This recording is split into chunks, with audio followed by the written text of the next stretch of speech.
Allora amici, bentrovati sul mio canale in cui parliamo di orchidee. Avevo preparato un video sul Dendrobium Parisci l'altro giorno, ma era un giorno nuvoloso, non lo pubblico, lo rifaccio da capo perché credo che un po' di luce, un po' di sole merita per questa orchidea che vi presento oggi. Questo è il Dendrobium Parisci. Dendrobium Parisci è un dendrobium a canna corta. Se vedete, le canne misurano 15-20 cm, niente di più. Quindi un dendrobium proprio a canna corta. Queste che vedete sono 1, 2, 3, che erano all'inizio un'unica pianta. Oramai è 3 anni che sta con me, e 3 anni e ne sono diventate 3.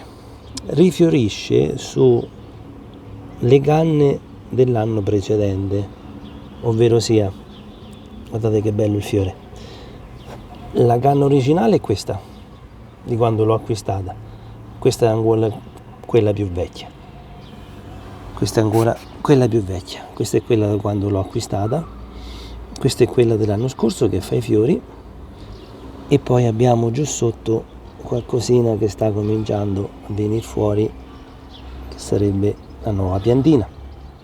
Allora, la canna del Parisci, caratteristica che è proprio corta, un po' tipo il Dendrobium Pierardi, però queste sono a crescita molto più corta come pianta. Guardate che bellissimo fiore, che spettacolo che è. Questa qui ha fatto semplicemente la piantina, ma è proprio una miniatura, ha fatto la piantina. Lei si riproduce da keiki, eccolo qua, questo è il keiki, oppure si riproduce dalla parte basale della pianta con le radici nuove. Quindi qui avremo un'altra piantina con tante radici, e questo è il getto che viene dalla base. Lo stesso, questa qui ha le 2 canne originali di quando l'ho acquistata, che ormai sono diventate tipo mummificate, ma la caratteristica loro. Queste sono quelle dell'anno scorso, che mi ha prodotto un fiore che poi si aprirà e dei fiori che si stanno aprendo.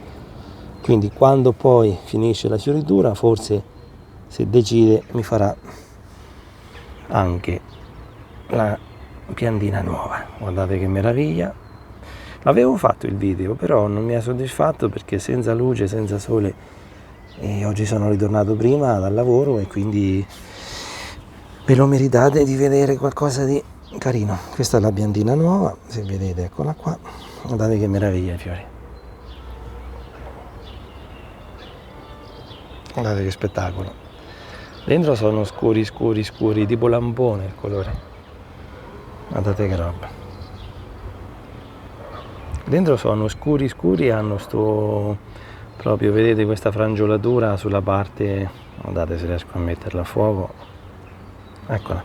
La frangiolatura del bordo è qualcosa di fantastico, guarda. Io penso che se la dovessimo fare a mano non viene. La metto a terra e almeno riesco a inquadrarla meglio. Riesco a fare un'inquadratura più precisa. È una pianta che cresce molto velocemente perché nel giro di poco, ecco, ne sono venute fuori 3 di più. Guardate che meraviglia, con un raggio di sole, guardate che meraviglia, è spettacolare. Un po' tipo lampone, un po' tipo amarena. Ha un profumo delicato, profumo proprio delicato. Profuma di dolce. Guardate, adesso provo a risentire. Sì, profuma di dolce, è fantastico. E che pare veramente pare lampone, tipo fragola, lampone, fantastico.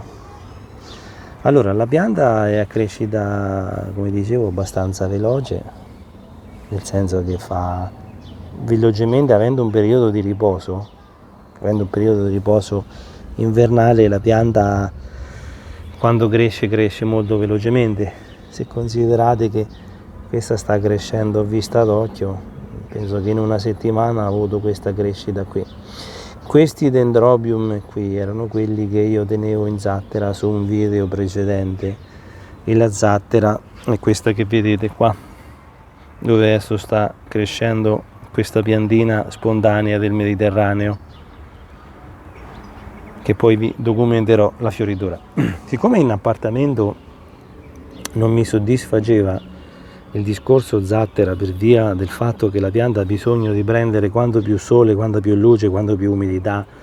Allora l'ho sfasciata la zattera, pensavo di poter fare una cosa carina, tenerla in zattera, ma non mi ha reso bene la situazione, non mi piaceva. Voglio che le piante, per quello che possano godere della libertà, della luce, del sole, di quello che viene. Se vedete adesso abbiamo il tramonto qua, quindi abbiamo la possibilità di far prendere a loro tutto il sole sia la mattina, perché qui a giugno nelle giornate più lunghe abbiamo il sole la mattina dalle 6:30, 6:30 fino alle 7 e alla sera. A loro piace perché stanno andando bene, eccola qua, sta crescendo e noi non la disturbiamo. Abbiamo optato per il discorso, come vi dicevo negli altri video, il vaso di terracotta e il labillo con qualche pezzettino di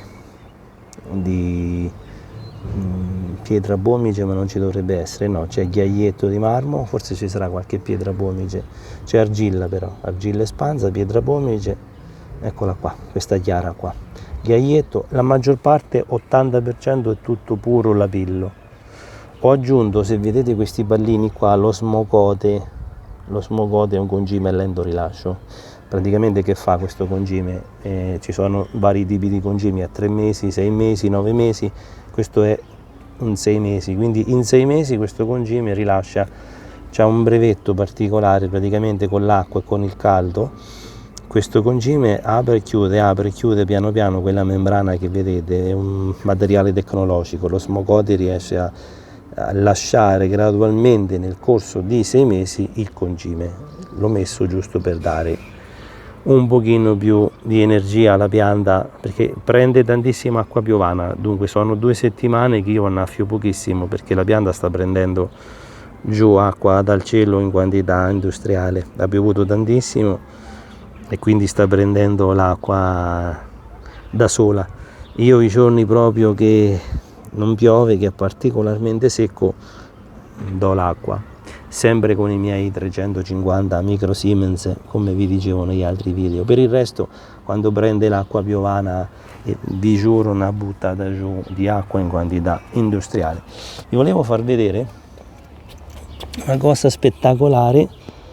Come vi dicevo, i miei dendrobium, purtroppo, forse per colpa della mia cattiva gestione, da tantissime radici mi sono ritrovato praticamente a zero. Le sto mettendo in questa condizione di pietra vulcanica, lapillo, pomice, quello che sia, come vi dicevo.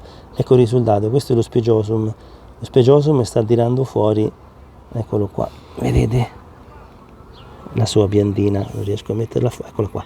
Questo è il getto, sono felicissimo di questo getto che sta venendo fuori. Questo sta venendo fuori perché la pianta oramai è da un mese che è in questa condizione, quest'altra ancora no, quest'altra ancora dorme, poi piano piano, però il livello di canne vedete che è andata giù parecchio, non è morta in quanto le foglie sono ancora verdi. Diciamo che un po' il dendrobium si presta, perché quando le radici vanno a zero, perché voi la dividete, è facile trovarle che vanno costantemente a zero, a tanta radice, e poi andiamo a zero, poi quando le separiamo dobbiamo tagliarle, e quindi siamo sempre a zero con le radici. Questa sta andando. Vi volevo far vedere una cosa importante, ecco il sole che prendono, l'acqua che prendono tutto, e in questa condizione ho messo anche qualche Kinjanum, perché tanto volevo fare la prova a metterli sotto l'acqua diretta, sotto il sole e sotto l'acqua, se no in quel posto dove vi ho fatto vedere i video, nella finestra est, gestiti in sfagno o in fibra di cocco, devo bagnarli io. Qui si bagnano da soli, ho voluto fare la prova con 1, 2, 3, con 4 piante, si autogestiscono per conto loro. Ma la cosa importante che vi volevo far vedere è questo Farmeri che ha deciso per conto suo, anche lui è disastratissimo come radici, e lo mettiamo in questa condizione, ha deciso lui di tirare fuori il fiore, che l'abbiamo sia su questa canna, che l'abbiamo sia su questa canna, e l'abbiamo su questa canna, eccolo qua. Quindi questi allora io, siccome volevo lasciarli fare come vogliono, e loro fanno come vogliono, questo mi sta in fioritura, ma siamo a giugno oramai, fioritura arretrata, Questo mi fa la piantina e non il fiore. Ognuno fa come vuole, ma è giusto che godano la libertà, è giusto che godano il bello dell'essere liberi. La libertà penso che non ha prezzo. Questo è un insetto che mi ha fatto la fecondazione del fiore, siccome ne ha fatti tanti di fiori nei video che vi ho dimostrato, erano in fibra di cocco, hanno fatto talmente tanti fiori che poi qualcuno volò sul nido. Eccolo qua. Adesso con questa capsula non so cosa ci farò, perché non ho bisogno di riprodurli, in quanto questi si riproducono in maniera esponenziale. Tanto per farvi vedere, questo è un Keiki, quindi abbiamo pure la capsula fiorita e addio. Penso che metterò su, guardate che bello il Keiki, questo qui, non lo tocco, lo lascio, perché per esperienza le radici devono essere lunghe, non in queste condizioni. E sono macchine da guerra, ci mancava che mi facesse anche il bocciolo con i semi, e quindi penso che, vabbè, ci riempiremo a casa di orchidee. Guardate una cosa, questa è stupenda, il secondo bocciolo, anche questo si sta rivelando pieno di fiori. Ho fatto un'aggiunta rispetto al video precedente, ho messo del ghiaietto sopra perché voglio mantenere più umidità. In quell'altra maniera, solo col carbone vegetale che voi vedete, mi rimaneva molto aperto sopra. In questa maniera qui, siccome andiamo incontro al caldo, tutto questo materiale qui mi serve per tenere più umidità all'interno del vaso. Il vaso non c'ha i fori, ce l'ha solo sotto, però questa aggiunta che ho fatto di ghiaietto, tutto materiale altamente drenante, lapillo, argilla e ghiaietto in quantità industriale, buttato sopra tipo tappabuco, chiudi tutto, per il semplice motivo che voglio che si gestisca un pochino di più, cioè per non stare a bagnare ogni giorno, così posso bagnare un giorno sì e un giorno no. Poi se piove, questa ha preso tanta di quell'acqua che Dio solo lo sa, ma il fiore è meraviglioso come vi ho fatto vedere, e in più è quest'altro pure che sta crescendo. Questa sta diventando abbastanza turgida la foglia, anche questa è una pianta che ho messo in queste condizioni. Questa aveva tante di quelle radici che Dio solo lo sa, sta bocciolando ai lati, quindi sta bollando la radice nuova. Sta qui, fretta non ce l'ho. E il bello di questa sistemazione mia è che prendono tutti l'acqua, eccola qua, prendono l'acqua, il cornicione arriva fino all'aloe e basta. Quindi il resto prendono l'acqua, ma poi vi farò vedere quando piove quanta acqua prendono e quanta acqua prende anche lavanda dentro al colletto, dentro le foglie. Come vi dicevo nei video, questa è da marzo che sta fuori, quindi questa va preso tanta di quell'acqua che credo che Dio solo lo sa. Però dato che sta fuori si asciuga, sul colletto non c'è problema. Questa ho visto che comincia a essere un pochino più turgida, queste hanno un pochino più segno di sofferenza. In questa maniera qui mi si mantiene l'umidità. E ritorniamo sulla principale. Sono contento di avervi fatto vedere il Parisci, Dendrobium Parisci. Parisci è il nome del reverendo Parisci, che ha scoperto questa meraviglia. Guardate che meraviglia. E questa è un'orchidea, diciamo, come colore, come frangiolatura degli anni passati, che merita veramente. Sono contento di farvela vedere. L'aspettavo con l'ansia per farvela conoscere, per farvela vedere. Come vi dicevo prima, ho fatto un video, l'ho buttato via perché non mi piaceva che non c'è la luce, non c'è il sole. Vabbè, eccolo qua, a voi, a presto, prossimo video.